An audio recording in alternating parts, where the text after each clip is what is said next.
Welcome back to my channel. My name is Bryndís. Today I'm doing a tag video, which is, as you can see in the title, the 5 most difficult or hardest books that I've ever read. So this tag was created by the accidental bookseller, whose name is Paul, and I was tagged by Nicky at my messy bookshelf. So basically the tag is just about picking the 5 books that you have found the most difficult to read. And these need to be books that you finished and I'm not picking these books just because I thought they were boring or anything like that. And they are just the books that I found the most difficult. So this is really interesting, and I've been watching a few of these videos, and it's really interesting to see the varied topic or the variation of the books that people are choosing. Of course, Emma has to always have an opinion about the books I'm reading, as you've noticed in my videos. So the 5 books that I chose are quite a mixture of books. I have there's contemporary books, I have historical fiction, I have fantasy, I have horror, and I have a classic. This was not I didn't intend, it wasn't I didn't set out to choose books from different genres. It just happened to be like that.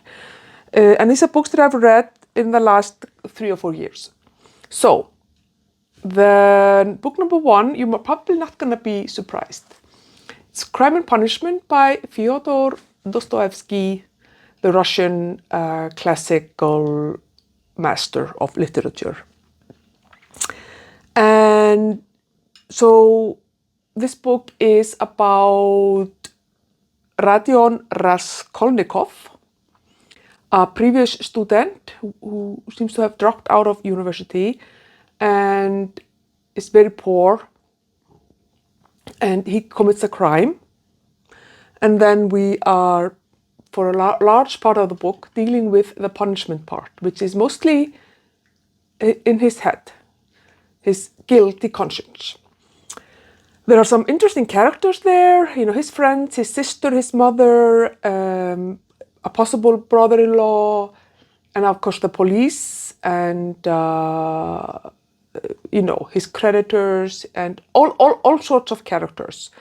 And I think it's a really, really interesting character exploration, or a really in-depth exploration of our inner workings as human beings and the power of the guilty conscience and how it can just cause havoc in your life. At least if you are a normal person and not a sociopath. So I have wanted to read this book for years and decades actually, but it was a little bit intimidated by Dostoyevsky, I'm not gonna lie. And finally read it just a couple of months ago. And I found it extremely difficult to read. And the reason I found it difficult to read is because of this extremely heavy atmosphere that Dostoyevsky creates in this book. And it's completely fitting with the topic, but it was just too much for me. It was just overwhelming. And I was just wanting to scream at Mr. Rodion here, shut the F up, stop your whining. You're a murderer. I don't care if you feel guilty about it. You shouldn't have committed the murder. So I didn't feel like I had sympathy for him. He was a very unlikable character, which is not a problem generally. I don't mind unlikable characters. But I don't know. There was just something about the tone or something in the book that I really didn't like. I forced myself to read this book, to finish it. I think maybe just to prove to myself that, I don't know why I didn't just DNF it, but it just feels like it's the type of book I should read or should have read. So it was some sort of a internalized pressure from I don't even know where. Nobody cares if I've read this book or not, but I read it, and I'm happy that I read it. But even though I think I said also in my recap of this book when I finished it, I definitely recognize the brilliance, the masterpiece of the writing in this book, and I want to read more by Dostoyevsky at some point. But this was very hard to read, and it's not a book that I'm ever going to read again. I don't think. I would be very surprised if I would read it again. So, Crime and Punishment. The next book that I have found quite difficult to read.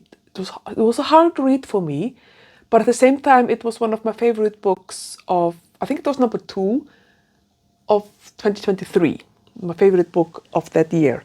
It is The Other Bennet Sister by Janice Hadlow. So this is an historical fiction. It is a romance, a historical romance actually, and it is a reimagining or a reinterpretation of Pride and Prejudice by Jane Austen. And I feel like all of those things, or maybe not the historical fiction part of it, but a lot of these things should be like, first of all, signs that I wouldn't like the book. I'm not a huge fan of historical romance, but I like romance in the classics, but I'm not a fan of modern people reimagining romance as it would have happened back in the day. But I'm a huge fan of Jane Austen, romance during the, like, she wrote romance during the time it happened, and so it's very believable.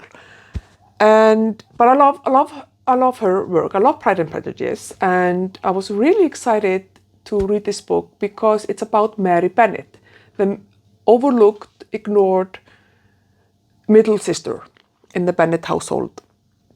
She has 4 sisters who are all much more beautiful and much more accomplished and much more fun and smart and all of the, well, not necessarily smart, but all of the things that young women should be that Mary is not.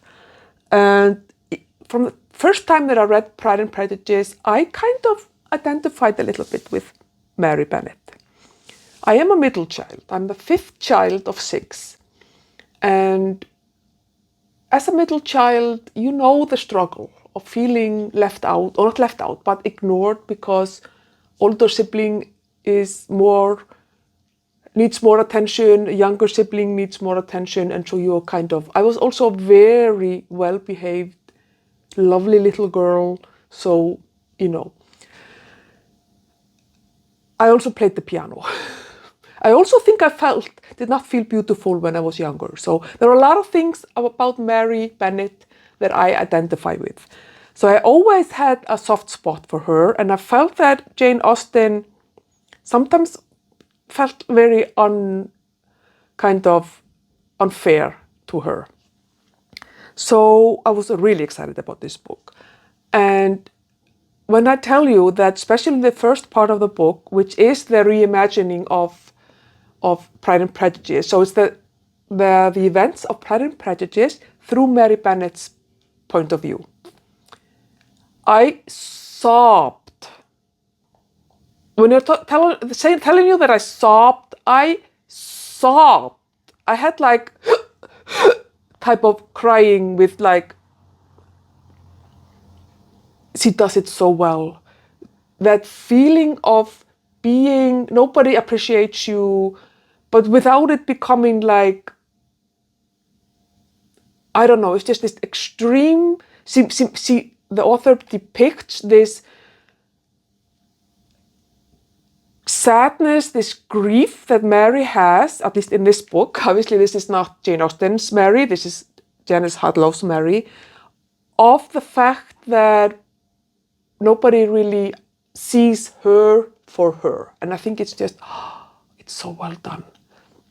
And the second part of the book is kind of Mary's story and how that unfolds. And I just think it's beautiful. It's so beautiful. But the reason I have it here is because it was so hard to read. It I feel like it took me weeks to recover from this book because it just destroyed me emotionally. And I'm like, I feel like I have to take this book and like see a therapist and like, because I'm like, I don't know why it impacted me so terribly, but it did. And now that BBC has done a TV miniseries about this book, which I think is getting really good reviews as far as I've seen. And I've been trying to find a TV station here in Iceland that's gonna buy the rights. I don't have access to BBC here in Iceland, probably because of some rights things. And I don't have a VPN at the moment. I have a university VPN, but it doesn't show me as being in the UK so that I can still watch BBC there. And so far, at least, this has not been streamed anywhere that you can access through like Netflix or anything like that. So I'm trying to find a way to watch the series that does not involve me going to torrent and like going,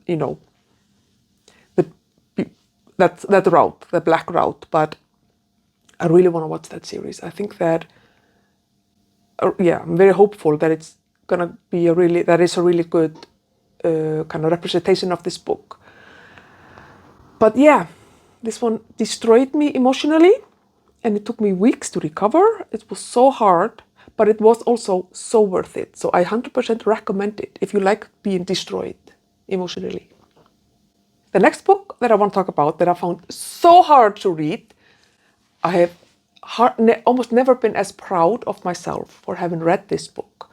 This is The Shining by Stephen King. So this is a horror. You probably all know The Shining. Even if not from the book, then you will know it from the movie with Jack Nicholson and in that hotel with like, no play, all work, no play makes Jack. I don't know.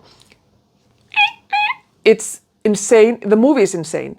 I watched the movie when I was a child. I was way too young to watch the movie. It traumatized me.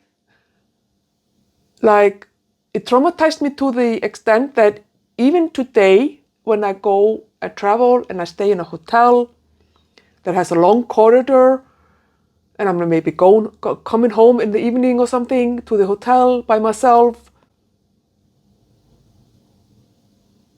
if you know, you know. So I read this book last year. I decided in June, here in Iceland, we have 24-hour daylight, midnight sun, all the lovely things that we have for summer.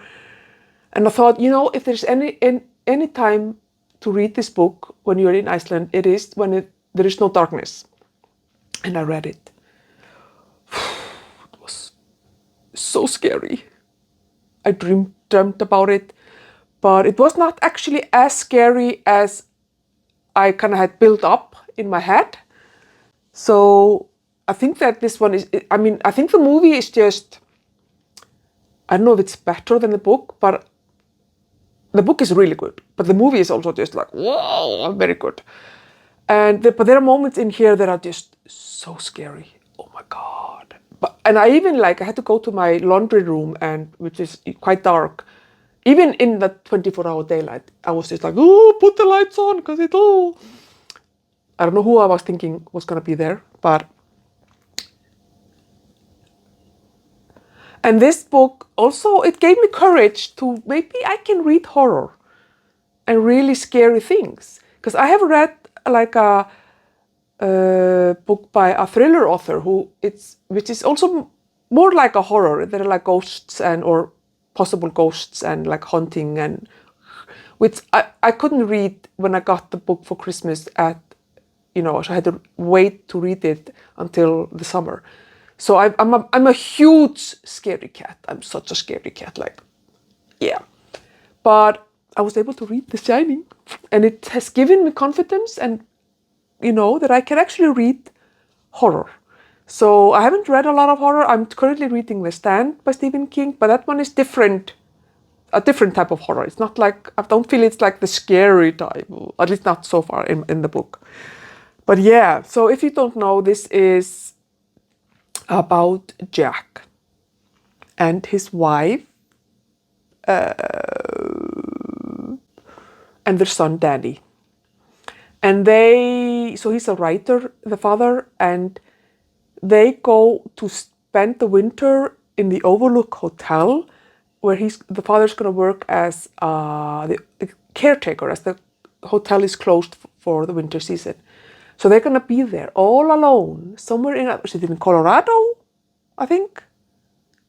Somewhere like where it's really snowy in the mountains, so it's a lot of snow and like you are like stuck there for months. And the son, Danny, seems to have some sort of a psychic ability. And yeah, people go a little bit insane in this book, and there are ghosts and music from somewhere and a crazy man. It's really good, but also very scary. But I finished it, and I'm so happy that I read it. And, you know, it was still very hard. Now I have a fantasy, which you might be very surprised to know that it's on this list. I am a huge Tolkien fan. I have read The Hobbit and the Lord of the Rings trilogy several times, watched the movies 3,000 times. The TV show that was on Amazon Prime, I watched several times each season. Can't wait for more. And they just announced that there's a new movie coming out. I'm so excited. Yeah. Anything. Hobbits and wizards and elves and, you know, a ring and little Smeagol and horrible Gollum. And I love it. I love it. And I really I also read some of the smaller, like the shorter stories by Tolkien. And like, I want to read all of what Tolkien wrote and what then Christopher Tolkien, like, published after his father's death, like of his father's unpublished work that he also kind of did something to. And that includes the Silmarillion, which was written by J.R.R. Tolkien, but Christopher Tolkien edited it, made it into this book. And so, the Silmarillion, I have read this book, like I said, obviously these are all books I've read. I read it a couple of years ago as an audiobook. And I think that might be a part of why I found it so hard. So this book reads a little bit like the Bible, like Genesis in the Bible, where there's just like endless genealogy of who is the son of whom and whatever, you know, and how the earth is obviously being created. You know, here it is. So it tells the story of how Middle Earth was created, and you know, first there was sound, I think, not light, and yeah, it's beautiful and brilliant world building. I mean, it is epic world building, obviously. And then it also talks about like how, like, so there's this god creature, and then there were like these creatures, and then there were these creatures, and then I think there are the wizards, maybe then are the elves. There are like this hierarchy of kind of people down to like humans and hobbits. And so it tells kind of the story of in the first age of Middle Earth, the foundation of the world and its peoples before the great events recorded in The Hobbit and the Lord of the Rings trilogy. And it also reads a lot like some of the Icelandic sagas. So the settlement saga, I think that's what it's called, the saga of the settlement of Iceland, it felt very much like that. That one also reads a little bit like Genesis in the Bible. I think it's Genesis, right? About the creation, with endless genealogy of who is the son of whom. And that was hard, just to keep track of who is whom. I also found it really hard to keep track of, like, I can't even remember it anyway, even though I've read all these books 1,000 times. Like, where is Morgoth? Where did then Sauron come? And there was some other guy there, like Fyodor, you know, was a high elf. And then there is,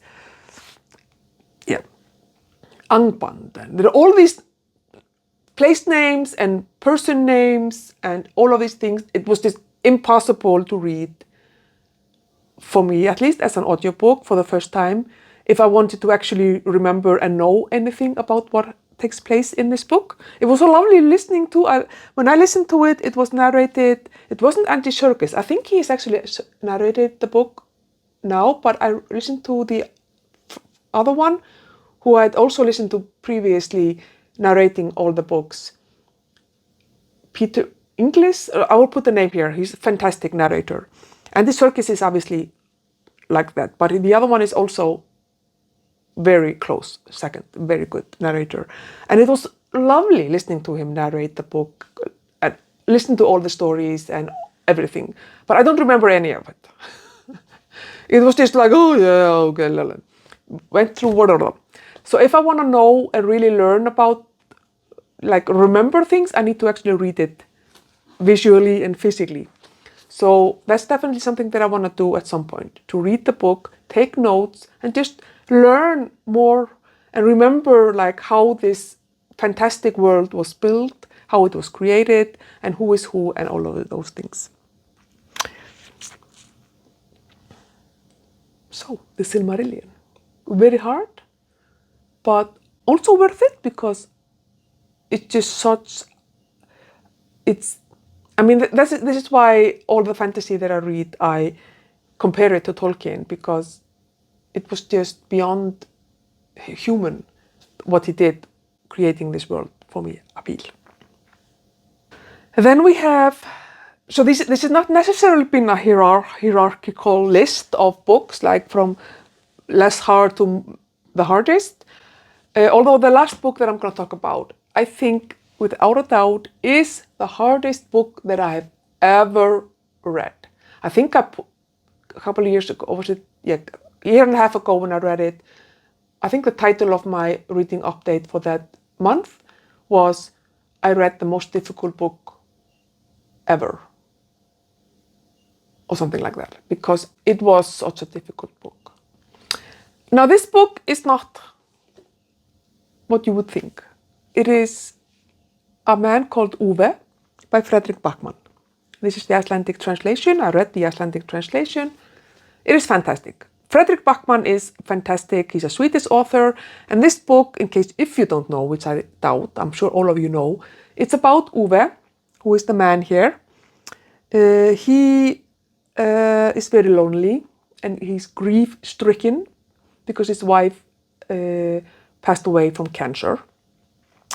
And he is considering a way out.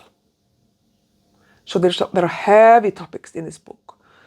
And then new neighbors move next door, immigrant family, and he is quite the, I wouldn't say a racist necessarily, but he doesn't have a lot of experience with people of different ethnicity, and you know, he's skeptical.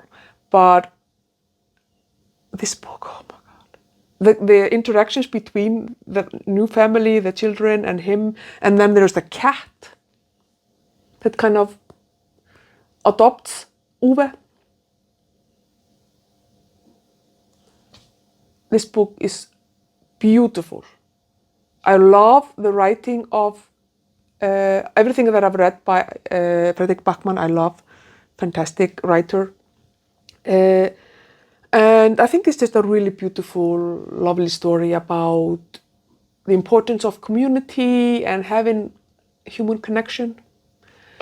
But it's very difficult. The topic of, you know, this book is just really hard. I think I read it in the fall or in August or something of 2024. So yeah, like it's getting close to 2 years. And first of all, I read it, it was less than a year since my sister-in-law passed away. She passed away from cancer. So that grief was still very raw, you know, and still is really, but so I could just see, without going into any detail, but like she was my sister-in-law, she was married to my brother, and so Uwe was very much like, I was picturing my brother in his place, you know, grieving for his wife. It was so hard. But also, he is wanting to end things. And in 2017, I lost my brother to suicide. So that was also, something that was very hard to read about his despair. And obviously then you think about, I thought about my brother. This book, oh my God, so this was my favorite book of that year because, and I think it's still one of my all-time favorite books ever. And that is because, it was so hard. It was so hard to read. I sobbed again like an insane person. I read this book in I think 3 days, and I just lay there on my couch, crying and reading, trying to read, even though I couldn't really see because my eyes were blurry because I was crying so much. It was, it was a thing. But it was really devastating. So, and obviously, you should have. I didn't know when I started reading this book. I had no idea what it was about. I had not seen the movie, so I had no idea that this was going to be what it was. So maybe that was also the surprise element was so high that I didn't expect it. So I was probably more difficult to read because of that. But that's what I don't usually look books up before I read them, which can be a problem, and there should be a huge trigger warning here because of the heaviness of the topic. But I think I would still have read it even if I would have known what it was about, because that's one of the things that I love about reading. It is such a way to heal all sorts of things and to experience joy and happiness and happy feelings, but also to experience or re-experience the bad things that have happened. And I feel that it helped me even work through and realize that I still needed to work through, that I'm still working through my brother's passing, even though it's now almost 9 years ago, or in August, it will be 9 years. And I think when you lose someone in such a way, you will never gonna recover. It's such a horrible way to lose someone. But I think that this book helped me even to kind of explore those things. And I think that if you are a therapist and you are working with people who have lost someone or working with grief therapy, this is kind of book I think it could be good for people to read with guidance from a licensed, counselor. Yeah, the most difficult book I've ever read, but also the most wonderful book that I've ever read. So these are the 5 books, my 5 most difficult books that I've read, at least the ones that I remember. I'm sure I've read a lot of books, in my 50 years. So maybe there are books that I have simply forgotten about, but at least in the last 3 or 4 years, these are the books that I feel I still have very strong feelings about as well. So I wanted to talk about them. Tell me what you read that you found hard, and we can have a conversation in the comments. Thank you again for watching, and I will see you in my next video. Bye bye.